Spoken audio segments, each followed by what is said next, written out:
बार मेरे करीब आने की कोशिश करते हो, दूर रहो मुझसे।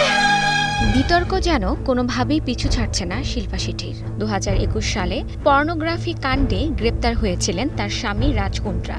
এরপর বড়সড় বিপাকে পড়েছিলেন বিটাউনের এই অভিনেত্রী। নিতে হয়েছিল সাময়িক বিরতিও।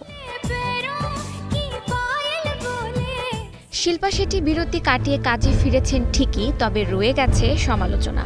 নতুন করে আবারও সমালোচনার মুখে শিল্পা শেঠি। গেল ৮ জুন ছিল শিল্পা শেঠির ৫০তম জন্মদিন। কথা ছিল এবারের জন্মদিন মহাকাশে উদযাপন করবেন, তা হয়নি। তবে হয়েছে সমালোচনা। ক্রোয়েশিয়ার এক দ্বীপে পরিবার সহ জন্মদিন উদযাপন করতে চান এ অভিনেত্রী, সেখানেই ঘটে বিপত্তি। সামাজিক যোগাযোগ মাধ্যমে ছড়িয়ে পড়ে শিল্পার একটি ভিডিও, যেখানে এক বিদেশি নারীর সাথে উচ্চস্বরে কথা বলতে দেখা যায় শিল্পাকে। ভারতীয় সংবাদ মাধ্যম সূত্রে জানা গেছে, একটি টেবিল ডাবল বুকিং থেকেই বিশৃঙ্খল পরিস্থিতি তৈরি হয়। শিল্পার পরিবারের সদস্যরা তর্কে জড়িয়ে পড়েন, শুরু হয় বাকবিতণ্ডা।